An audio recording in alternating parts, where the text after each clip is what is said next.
Welcome back to another episode of Save it for the Pod with Alex. and Lindsey.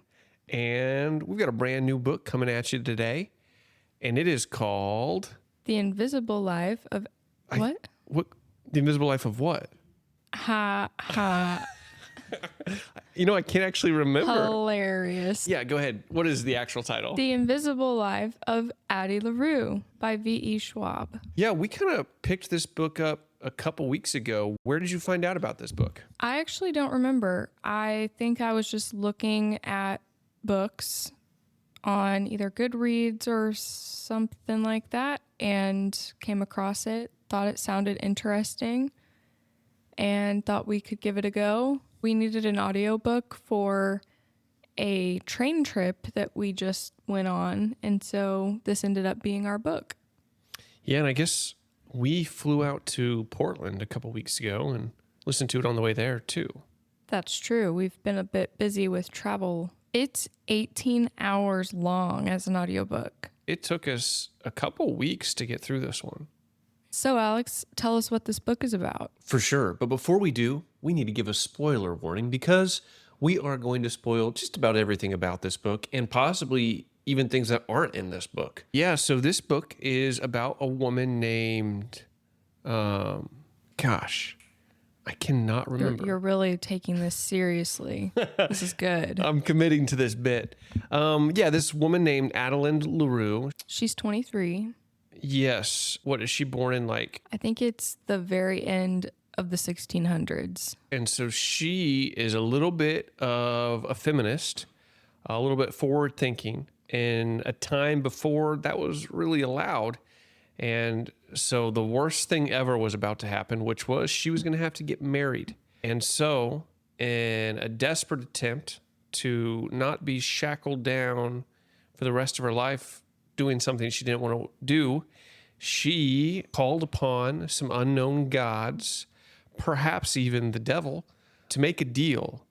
And that deal was she could be free of anything. And have more time, right? And have more time, because that's what she wanted. She wanted the time to do all the things she wanted and to be free doing that. And like any sort of genie wish making thing, the, dare I say it, devil is in the details.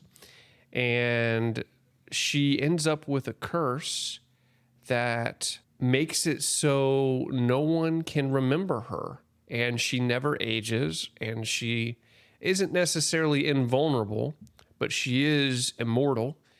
And if she gets hurt, she'll feel the pain, but eventually she will be healed up. But every time a door comes between her and a person she was just interacting with, they completely forget about her. And there's a lot of details of this particular curse that I don't necessarily know, but she tries to figure out how to survive when everyone around her has the memory of a goldfish. And she can't tell anyone her name in a way that they will remember. She can't even say her name out loud. She can't write anything down, draw any pictures. She can't leave any mark on the world. Because even though she wished to be free of the world, in some ways, the world is free of any permanent marking on her. It's like she cannot be contained in any way, in any matter. That ends up being very difficult because how can you make money if you have to be in the same room with the person paying you? Otherwise, they're going to forget you. How can you have a steady place to live if you're constantly unable to make anything last and everyone forgets about you? It's a pretty difficult situation, and all for the low, low price of her soul when she's tired of living this way. But this woman, if anything, she is stubborn as a mule. Extremely. And she finds herself in a bit of a relationship with this devil. Luke? We can refer to him as his name, Luke. In the book? Which, if you caught our Red Rising podcast, you should probably think very similar things to the person named Lucian in that book. And eventually, her and Luke have a bit of a falling out. And then, all of a sudden, she runs into someone who remembers her, Henry, and they fall madly in love, loosely madly in love. needless to say, they're both dealing with a curse. And when they recognize that their curses seem to coexist in a way where she can be remembered and he can be seen for who he is, And be enough. they really are two people who are exactly what the other need. The only problem is his curse is that he is going to be enough for everyone he comes in contact with for the low, low price of his soul, except he only has a year to live. And that year is quickly approaching. So the two of them get together to try to figure out what to do.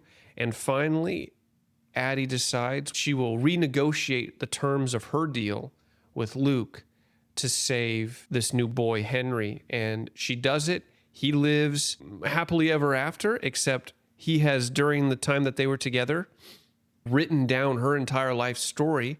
And then he sells that book as a bit of a fourth wall meta breaker. And she sees that book later on in her immortal life.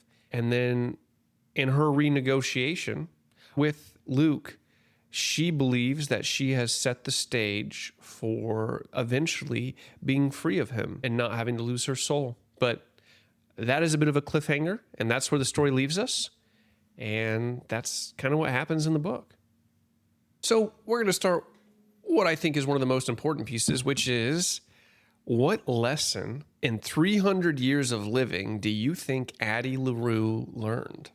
In some ways, Addie is fairly selfish as a person. She doesn't want to be constrained by others, and then ends up in her curse learning how devastating it is to be totally unrestrained by others. And when she finally gets to meet somebody who does remember her after 300 years of not being able to really have a true relationship with anybody, she is willing to renegotiate her own deal, which sacrifices her freedom to some degree so that Henry could live. So she does make a sacrifice for someone else, and she puts someone else over her own freedom. So I felt like that was some character growth that we saw for her. What about you? Yeah, no, it was tough. In some ways, it feels like she's not so far from where she started. Like, she still has this stubbornness about her, this kind of refusal to admit that she made a mistake. And I guess she really believes it. I really struggled to identify what the flaw was, because I think when I was trying to figure out who exactly Luke was, I always assumed he was more than what Addie thought him to be. But by the end, it didn't seem like Luke was much more than somewhat of a sophisticated soul-binding being that didn't seem as wise or helpful as I thought. I got the impression that Luke was trying to help her learn something, but it very well may be that Luke simply really was just an eternal being that got a little bit lonely. And, you know, like, it feels like there are a lot of books popping up where this really ancient male just gets whisked away in love by this really young, stubborn, rebellious woman. And I'm always kind of blown away by why something so old and ancient would be attracted to something so young, and just because they're stubborn, just because they're a little resilient. But I guess that's all it took for Luke to fall for her, which is her experiencing new things and her new immortality. And as a result of me trying to see something deeper in the relationship between those two, I really thought that she was going to learn that death is a part of life and that it's a good end to a story. But instead, what I think we got was perhaps you can't have everything you want right up front. You have to work for it. And so sometimes you have to be patient and suffer to get what you want. And maybe that's the lesson Addie learned, but I think I say that, but I should give her the benefit of the doubt. She did learn that it's okay to fall in love with a man and to be bound to a man in some way. But she was very opposed to marriage in any sort. But I think she would have been okay with marriage with Henry. And in some ways, she has bound herself in a marriage with Luke of some sorts, although she's hoping for a divorce over the next few centuries. But yeah, it was a bit of a struggle to identify what her lesson was. I kept thinking that she would fully sacrifice herself for Henry, but then that's not what happened. What she did was, it was kind of a sacrifice of her freedom, because she said that she would be bound to Luke if he would renegotiate the deal. That's the new deal. He doesn't want her soul anymore. He just wants her. And then the deal is that Henry gets to live. But the way she worded the deal was to give herself this loophole or out where she will just try to make him tire of her. And then she's hoping that she'll then have her like true freedom from all of it after that.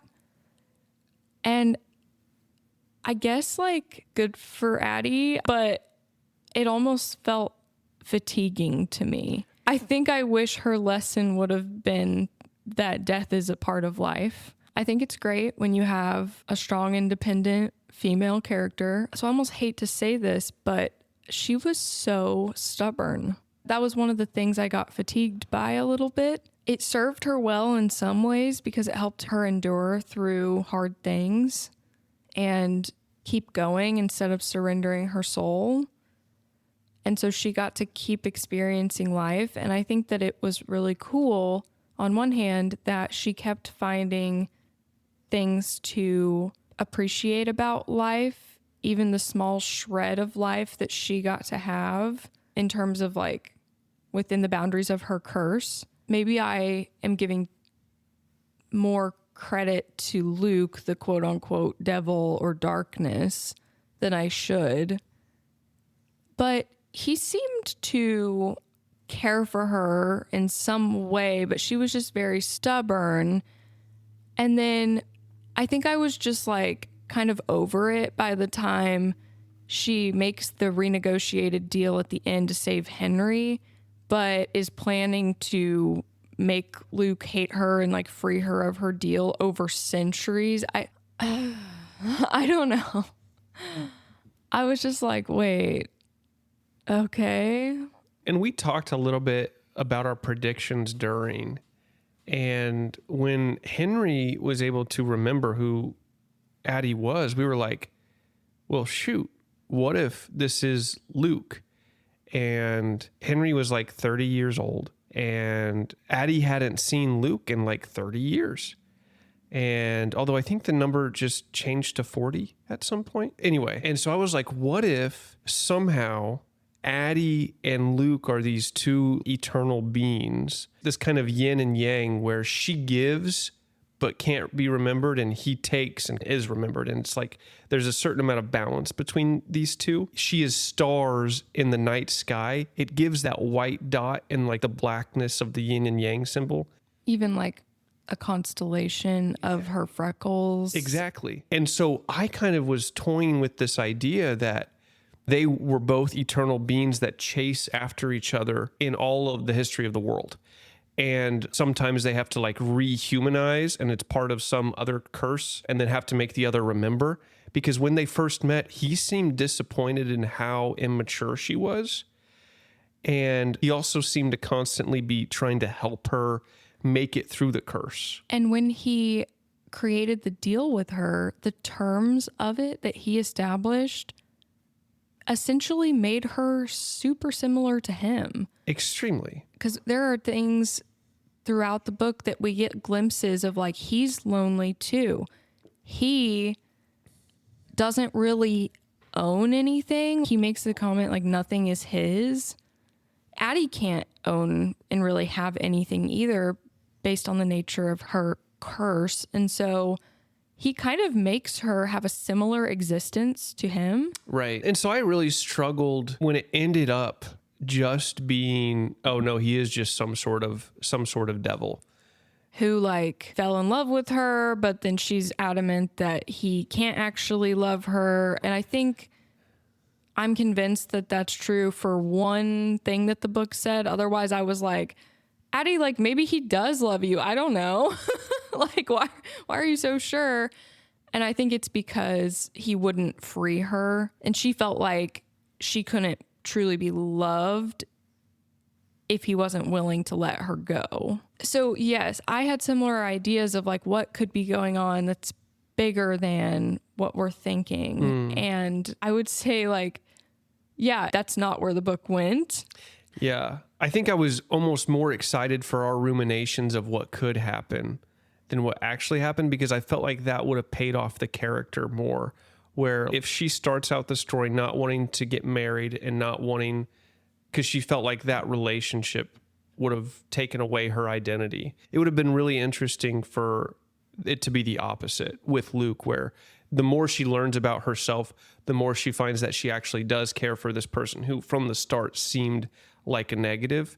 But the reality is that's not what happened. What happened instead was it's just a little bit of a butting of heads between two very stubborn individuals, and lots of people are caught up in the fight between them. Everyone she steals from and all the souls that he's reaping, both are just wreaking havoc upon the world.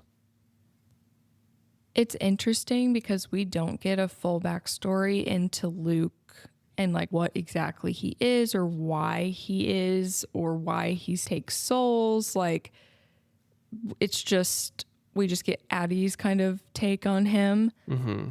But it's funny. She thinks he's a monster because he's stealing something from people.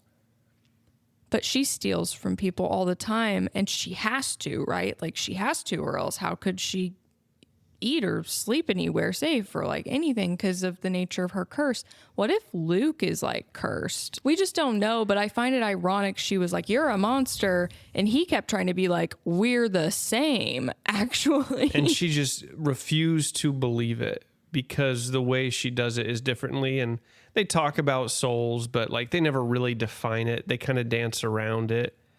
I also found it interesting, the contrast of some people when their time is up are like, they fight giving their soul away. Some people are just like tired and they're like, okay, yeah, I'm ready. But then Addie is just very like stubborn. Like I'm never going to give in because she doesn't have a time limit like everyone else does. Yeah. It's just when she gets tired of it, which is interesting because that's the thing she set as the stipulation for him too. Like who's going to break neither of them? Obviously they're somewhat, I mean, they're the same. And they're toxic. So toxic. It kind of killed me whenever Luke actually cared for her, at least in some way. And their big falling out occurs because he's suggesting, well, I can't free you. Like I'm not allowed to do that, allegedly, but I can renegotiate our deal. You just have to like surrender to that. And she hears that word and she thinks, oh my gosh, he's been playing the long game. He's been playing good cop for years now. And he made me think he actually cares for me, but it's just been this new tactic of him trying to get me to surrender my soul. In the past, he would try other tactics to try to get her to. So she thought, oh my gosh, I'm an idiot. And he was just trying to get my soul. And that is not the case. That is not what he was trying to do. But because they're toxic, instead of him responding with vulnerability to say, no, Addie, that's not what I was trying to do. When he realizes that's what she thinks of him and his motives, he then, in a self-protective way, is like, ha, that's correct, fool. He doubles down. He doubles down to save face, I guess, because he's hurt. Yeah, he's just lashing out. Had he just been able to be honest there, it could have saved this like big falling out, big misunderstanding. It just felt a little high school. Yeah, it was disappointing in that way. It's these eternal beings that are super emotionally immature. And I don't know if that's because they never actually get to develop mature relationships because they're essentially alone all the time. But I just thought that was an unfortunate, toxic part of their relationship. And yeah, the way the book ended, it just made me think, oh my goodness, that is going to just be a toxic soup the next centuries as she tries to sabotage them. So Schwab was trying to make us feel like Addie was incredibly timeless and inspirational. And from a plot perspective, she was, but from me seeing inside of her mind, I wasn't very inspired by her personally. Why? She just didn't grow the way I wanted her to. You know what I'm saying? Like if I was a being that existed before anything else, I feel like there are tons of people who are so stubborn that they refuse to grow. Even if they're pretty, I don't think I'm going to suddenly be like, and I've fallen for you as some like incredibly old creature. Yeah. I almost feel like we were told that she was inspirational and timeless rather than it feel fully justified personally. Right. But I did like how throughout the book, it was kind of sprinkled throughout the different pieces of artwork that she inspired over the course of her long life. Then the final art that is inspired by her is the book that Henry writes about her life. And then the thesis project of the art historian friend of Henry's named Beatrice. Mm-hmm. That was a cool experience throughout the book. And I didn't know that that's what was happening at first when those first artworks were being talked about, but I kind of caught on probably midway through. Yeah. Because of the lack of growth of Addie, I actually felt like Henry was a better protagonist in this book than she was. So you like Henry? I did like Henry. It seemed like his character growth, the lesson he learned, from my perspective, was he was, I think, a very talented individual. The issue was he was in a bit of a state of freeze because he couldn't figure out what he was going to do with his life because he had so many options and so much time, but he didn't want to waste any time because he felt like, well, what if he didn't like the thing he was doing? So there was a lot of fear about what if he jumped into the wrong career or what if he jumped into the wrong hobby? So he had like a paralysis of, analysis paralysis? All the decisions made indecision his only option, to the point where he seems pretty hopeless in some ways. So hopeless, in fact, that when he gets rejected, he decides he's going to kill himself. And right before he steps off a roof, he finds Luke, and Luke makes this deal with him that he can be enough for anyone. Whatever they want to see of him, that's what they see. All in exchange for his soul after a year of living. And so his particular curse, he thought it was going to make him happy, but turns out he feels really lonely because no one actually sees him for him. And as a result, he starts to get really depressed about his state of life because it's all a bit of a lie. When Addie comes in, she's not afflicted by the curse because she's free, truly, in every possible negative sense of the word, I suppose. And he is just touched by this ability to be known. And she is also pretty moved by this ability to be known. And so it's this knowing of each other that helps him really take things by the reins. And as he is approaching the end of his life, they have to confront the fact that he doesn't have much time left.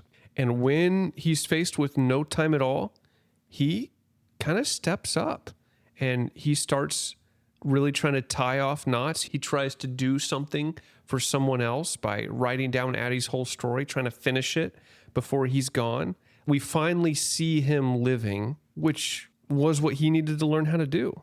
Hearing about Addie's long life and all the stories from her life helped him as someone who had that analysis paralysis, because he got to hear about someone who got to do all these different kinds of things, but then she can't actually leave a mark. But I just thought it was interesting how both of them got robbed of their one shot at life in a way. One of them was desperate to have more time, and one of them is terrified to live their life wrongly. And then because of that, they made deals that robbed them of the ability to just live one life well. Right.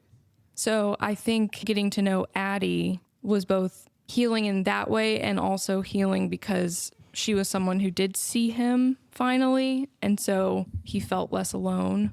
Yeah. And say what you want about Luke, but he really engineered a particular curse that helped Henry see the error in his ways previously. Yeah. I do think Henry's curse in particular was so fascinating because he wanted to be enough for other people because he just felt like he was never enough for anybody in his life.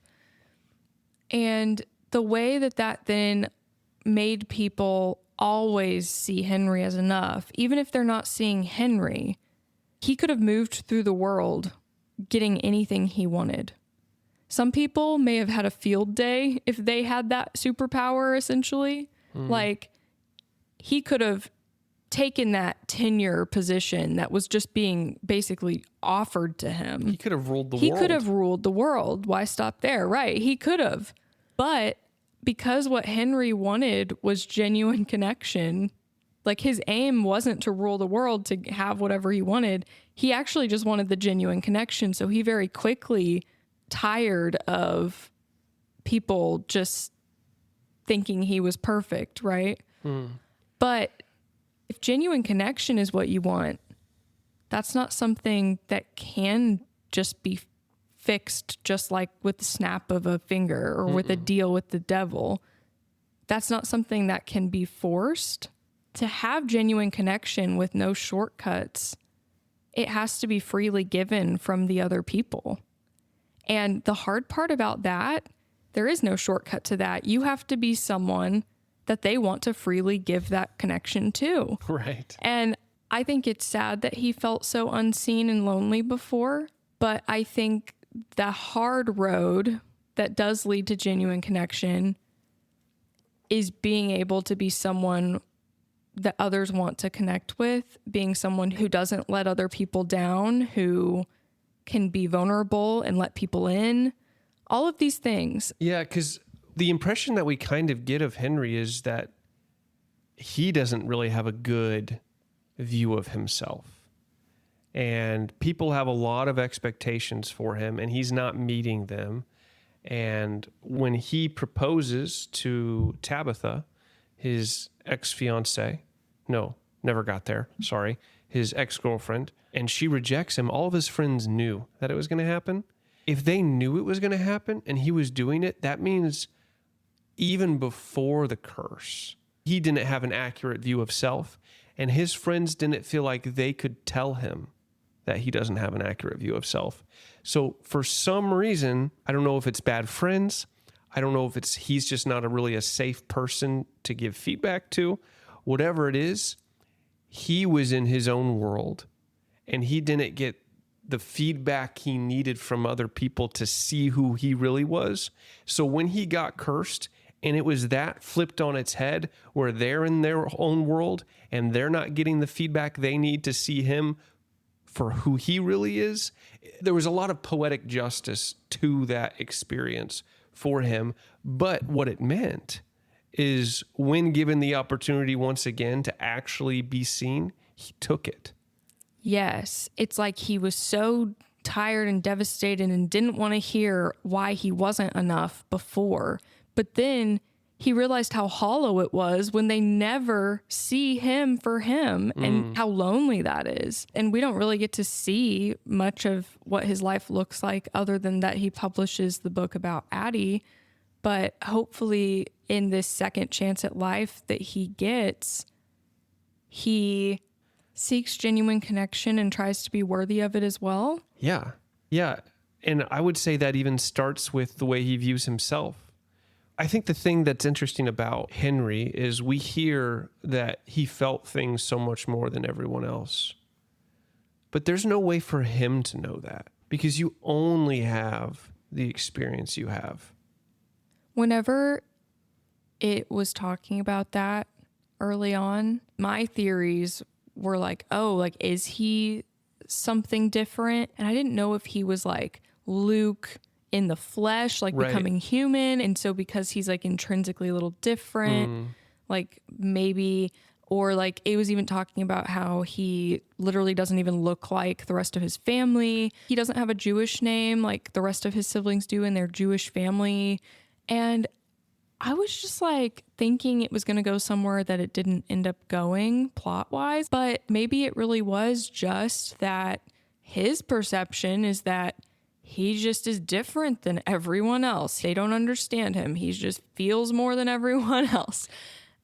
But that's a self-perception. And it's non-verifiable because how can anyone know that their experience is like a different experience? And I think part of being known is throwing that out there and testing it from other people's perspectives. Henry seems like someone who is just constantly self-sabotaging and getting in his own way. And that prevented him from having good relationships with literally everybody in his life. And that being said, I was really happy with where his character ended up because when there was a limit, when time was of the essence, he really showed up to the challenge. When it mattered most, he was there and he learned his lesson. And that momentum carried through. And one thing that I wonder about is their deal. I forgot her name. Addie, yes. Addie, LaRue, and Luke's deal to free Henry was that he was free of his obligations. And I wonder if when he can simply act without feeling obligated, when it is of his own free will, but not of him trying to live up to anything, if that's when he flourishes. what obligations are you talking about? So when Addie and Luke made their deal, the terms of the deal were if Addie did the thing to stay by Luke's side, that Henry would be free of his obligations. What are the obligations? That's very open-ended. What if the obligations were all the things he felt like he had to do? And when he is no longer constrained by what he has to do, but instead everything he now does is simply what he wants to do, then he's free. He's able to do all the things. He's able to interact with all these people in a way that's fresh and new to him, where he doesn't feel concerned about the opportunity for failure. That's a cool take. Yeah, I don't think I read it like that. I probably was just thinking small, like obligations, meaning the time obligation on his deal and then the curse stipulations. But that would be interesting if it applied more broadly. Yeah, no way to really know. I assumed it was just essentially like he'd never made a deal with Luke in the first place. And so he's back to nothing. Right. And it very well may have been. But I do think that sometimes when you have to do something, it's overwhelming. But when you get to do something, it's very freeing.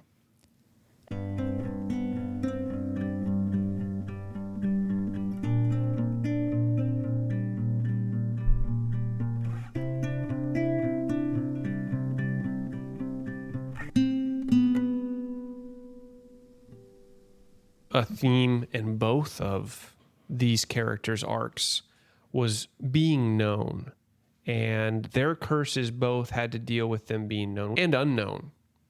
Where Henry is unknown because instead of seeing Henry, people see what they want Henry to be. And Addie is unknown because who she is cannot be held in someone's mind, and she can't even say who she is. Both of these concepts of being known reveal the importance of you as an individual existing in someone else's mind. We once heard a phrase called I thou, which is the concept that people get their initial self-worth by other people seeing who they are. That concept was on display here, where neither Henry nor Addie, both of them were dealing with a lot of struggles of worth and self-worth because they could never truly be I-thou'd by someone because no one saw them for who they were, and they don't exist as an entity in anyone's mind. They're ghosts in a way, especially Addie. And then Henry... He's just covered up by whatever they see that isn't him. Right. It is lonely when you're not known for who you actually are. That's why it's so important to be around people. Humans are social creatures, and it is important to see who you believe yourself to be. But it's also important for you to test who you think you are against what others think of who you are. Because if everyone in the world thinks one thing of you and you don't, shoot, who's wrong? Tough to say. Sometimes it could be everyone else, but I find when I'm like, am I the only one here? Maybe it's me. It's me. Hi, I'm the problem. It's me. There's your pod song. You're welcome. I think Addie dealt a lot with, is she still human? Because the nature of her long lifespan or immortality and the fact that she couldn't leave a mark, she can't really imprint anything, she can't have relationships, she can't be known, that those things really make her not like a human anymore and strip her of that.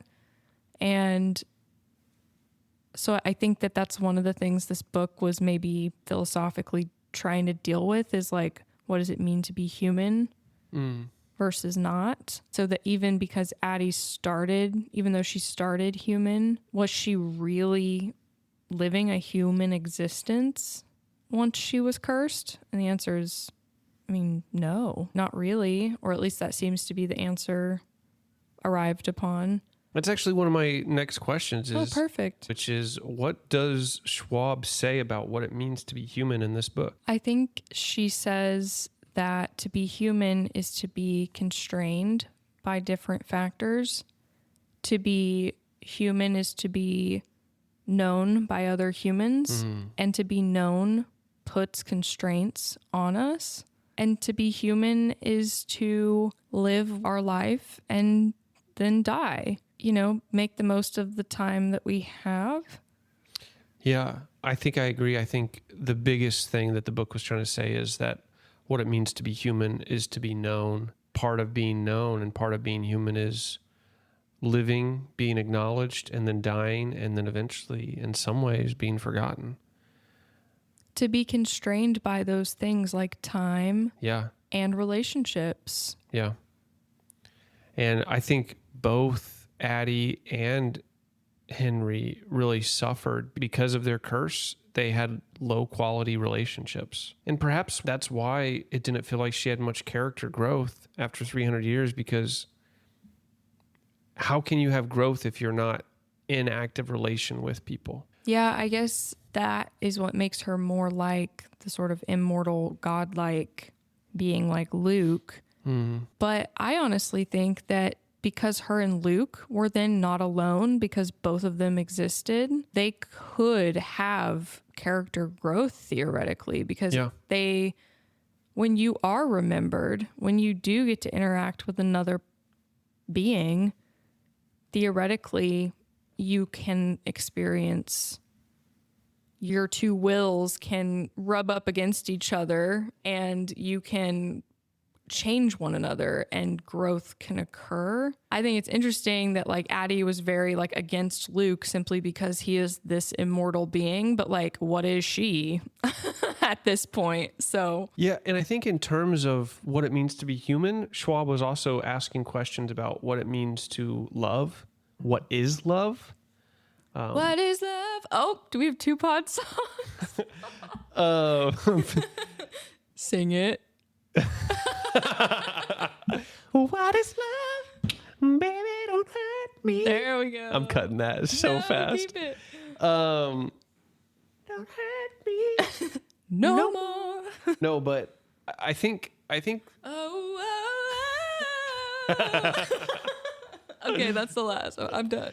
No, but I think Schwab really was asking what it means to love someone. I do think she was saying it means to know someone, and not just know, but then accept that person and want to be close to that person and want to grow with that person. Does Luke love Addie? That is the question. That is the question. I think he's trying to be known by her. And I find Addie to be a somewhat unreliable narrator, because this whole time she feels like she can outsmart Luke, and she never can. I don't know if she needs to. I don't think he's out to get her. Right. Like she thinks. I don't know. Unless he's fooled us so well. And I then know, maybe we're the fools. I think he is capable of it.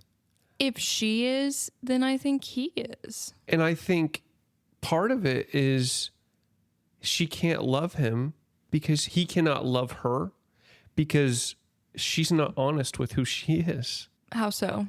Oh, you know what I just realized? He does love her Why? because he let her put the loophole in. I could get on board with that train of thought just because she also thought that her and Henry were just getting lucky and like being sneaky behind Luke's back, but he knew, obviously, like Right. he set it up basically. Yeah. So she has a track record of underestimating him. Yeah. I think that's my new take. And what I was going to say is like, you know, he can't love her because she refuses to reveal who she is, but he knows her heart. So he knows when she's trying to be sussy, and he knows when she's trying to be clever, which means he knows that she put the loophole in, which means he knows that he gave her the power to be free if he ever wanted to be free of her. But he doesn't. They're so toxic. Oh my God. Like, I think that they kind of love each other, but she's just way too stubborn to admit that she does. And they just like can't work it out. We should have known that if she is the constellations, then of course she belongs in the darkness. Of course she belongs in the night sky. Interesting that kind of just hit me right there. There you have it. That is a live Alex revelation. Love to hear it. We hate it whenever those occur after we've recorded the podcast. Oh, goodness. Following up on what is love, what is freedom? Because I'll be honest, I think Luke kind of sold Addie short on what it means to be free. What do you mean by that? I don't think Addie was free. We're actually currently in the process of reading a book called On Freedom, which may be a future podcast episode. First nonfiction? What? By Timothy Snyder. And he really tries to emphasize the difference between positive and negative freedom. I won't get into too much of the difference, but think of it in terms of like, are you trying to protect yourself from something, or are you trying to enable yourself to do something? The first one would be negative. The second one would be positive. And in the case of Addie LaRue's freedom, it is all negative. When she describes a man's freedom, that's positive freedom. All her freedom is the protection from things lasting on her. All of her positive freedom has been stripped because she is not empowered to do anything. If freedom is what you can will upon the earth, what empowers you to will upon the earth, will upon the world around you, she doesn't have it. Addie seemed to think that the proof that Luke did actually love her would be that if he would free her from her deal, like that if he would let her go. But allegedly he can't just make deals go away once they've been made. He can alter them, but if the person has made a deal has been made, and that's that. I think Addie has a perspective of freedom that it's that she can just do whatever she wants. But I don't think that's really a healthy view of freedom either, because she wants to essentially do whatever she wants and have no consequences. So it's like, Addie, you can either choose to have constraints and not just get to do whatever you want, whenever you want, all the time, have your cake, eat it too, or you're a ghost, hence your curse. I don't know if she had a good concept of what freedom is. If she has lived 300 years and still hasn't really learned what love and freedom is, maybe Luke's got another 300 years in store for her so she can. I also think it's interesting that Luke is the one person who does remember and know her in the entire world until she meets Henry. But Luke is the only person who remembers her and cares for her, and she wants him to let her go so that she can know that he really loves her. I'm like, girl, everyone lets you go. Nobody remembers you. What? Like, what? Why is that what you want?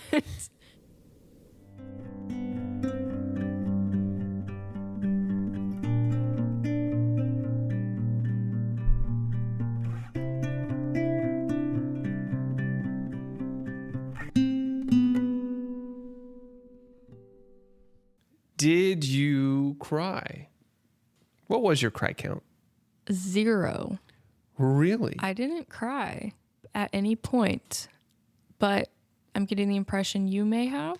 Yeah, my cry count was 1. Ooh, wow. It was closer towards the end when, I think it may have been when she reads the I Remember You in the book itself. I thought that was really touching. So is that the dedication in the book Henry ends up writing about her? Yes. And there are a couple times, mostly related to being remembered and like the relief of feeling normal again, that like I kind of was like, oh, I feel this, but never tears until the end.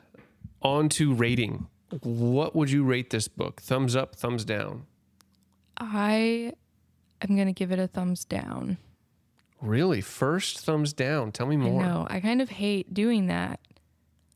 And I did enjoy parts of this book, but if I'm being honest, it was very slow at first. We didn't even get to her and Henry meeting for like 2.5 hours into the audiobook. I felt like it was pretty repetitive at times. That kind of just made me wish that it wasn't. It was very long overall. And then we had so many ideas about what could happen. We had so many guesses and predictions. And then I really felt like the plane didn't feel landed well. And I think it's because I liked some of our predictions better than what ended up happening. So I was a little bit let down because of that.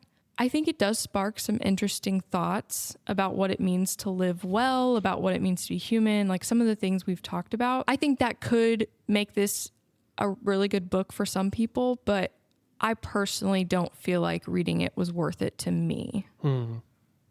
What would you rate it?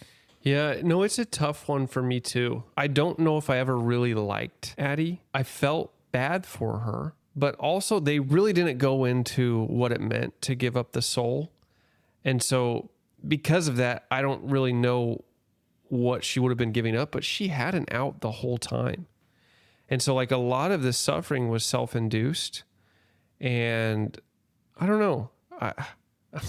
There was a lot of refusal from her to own up to what she did. Granted, I do feel like Luke took advantage of most of the people that I got to witness him make deals with. I think there was some advantage taking. All that to say, like, it was terrible what Addie suffered through, but at the same time, it's like she chose to. And I don't know if I felt good about where those two, Addie and Luke, ended up. I did like where Henry ended up. Here's what I will do. I will give Henry's story a thumbs up, but I will give Addie's story a thumbs down because I liked Henry's resolution. I like what he learned. I liked that he recognized that he has to go. He has to make his life into something. He has to decide to do it. And to decide to do something is better than to not decide anything at all. I like that story for him. I like him, but I don't know if I liked Addie. I would say thumbs up for Henry, thumbs down for Addie. Thumbs in limbo for Luke. Was Luke the devil? Is he just the darkness? What did you think? Well, I really like to potentially live in a world that is in line with our the dreams we had, where Luke and Addie are two beings that are constantly in cycle trying to fall in love with each other once again. That's a cool story. Yeah. It does feel like where the ending left us, that is still very much a possibility. And if it is, and it just doesn't have to be told, then great. That's really cool.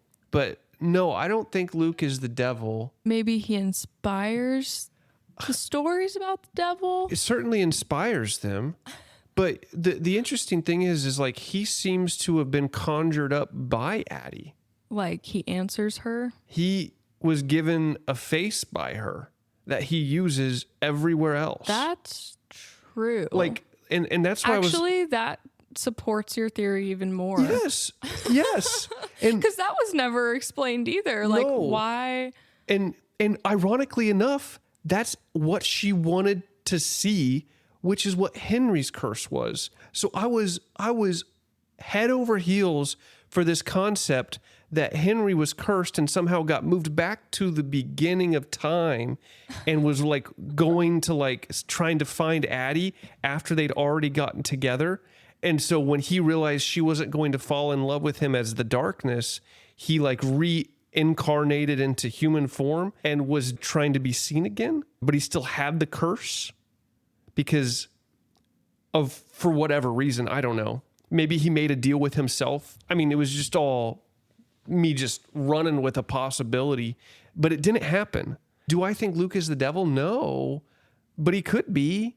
I also felt like there should have been more to the fact that Henry literally looks like Luke. And then it just wasn't. Allegedly. It was just a coincidence because whenever Luke confronts Addie after Addie's been with Henry, he's just like, should I be flattered that he looks like me? Like, I don't know. There was nothing to it, which I just really thought there was going to be. So yeah, I don't know if he was the devil, but I don't know what he did with souls. And if I don't know what he's doing with souls, how can I say what he's doing is bad? Especially because from his perspective, he says he waters them, while it seems like the God in this universe's churches just lets them rot. At least from Luke's perspective. Yeah. But I also think it does seem like Luke takes advantage of people who are at a low point. So that's something where it seems like he is a villain in that way, but he views it, of course, he would view it as spinning it as not a bad thing. But, you know, these people are people who may be at the end of their rope already, like Henry was. It seemed like throughout the book, a lot of the people that Luke has made deals with are like famous artists and musicians, like Beethoven and who else? There was like Joan of Arc. Yeah, that's not an artist or musician, but yeah. but people who made a big impact on the world. And so then it's like, well, was it bad that he, quote unquote, like watered their soul and helped them do that in a way? So I think it is definitely like lots of questions surrounding Luke and what he does and the whole thing of making deals for souls and what that produces. And if he's in the business of souls, what does it mean to be in the business of souls? He at some point says that he doesn't actually own anything. Does that include the souls? Is he just a traveling, I don't know if salesman is the word, but like, is he just trying to... Soul swindler? Yeah, and who's he getting these souls for if he doesn't own anything? The mythology of this particular universe, I don't know if it was fleshed out enough. It is kind of fun to speculate too, though. And I think that what it does do is it leaves it open for people to speculate. I bet different people have wildly different takes on these characters. No two people may think exactly the same about these characters and about Luke in particular, and like what he is, and if he's a villain, if he's someone to sympathize with. And I think in some ways that's cool and certainly can spark a lot of discussion about it. There was one thing that I thought could be a final thought, and it was that there were some moments in this book that definitely made me smile or even laugh. The one in particular I think I laughed out loud about was Henry works at a bookstore, and there is an ancient orange cat that lives in this bookstore, and the cat sleeps among the shelves and startles customers at times because they don't know that a cat is there. And my favorite just one-off line was Henry's leaving the shop and leaving it in the care of his friend Beatrice. And he kind of says on his way out the door, like, stop putting catnip in the horror section. And that just was such a funny picture of this ancient orange cat going crazy off catnip in the horror section. Yeah. Freaking out customers. I wonder if the curse affected the cat or if the cat remembered. Well, I think Addie speculated about that too. If animals were affected. Tough to say. If you would think in 300 years, she might kind of have a strong opinion about whether or not they're affected or not. I don't know if anyone ever accused her of being a thinker. She did inspire a lot of art, though. And she's a very talented musician, and she knows several languages. That's true. And she's read several things. She can read in Greek and Latin. But man, I'm pretty harsh on her. That's okay. I should ease up on someone who has to 51st dates everyone they ever meet. Yeah. I mean, you can't really have character growth if you're a ghost. Yeah. And she's a ghost for most of the time. If Luke enjoys character growth for himself and Addie, maybe he should find a couple more people to do deals with so that they can all create a little battalion of people that live forever and can make deals with each other and, you know, live in a way that gets them all to grow a little bit. That sounds like a great reality TV show. It's Love Island forever. Well, that's it for this The week's Invisible Life. We also could not remember the title of this book, and I think it's one of the results of doing an audiobook is sometimes it's harder to remember the title, but we kept thinking it was The Secret Life of Addie LaRue or The Forgotten Life or The Hidden Life. But no, this has been The Invisible Life of Addie LaRue. Of who? Who'd you say?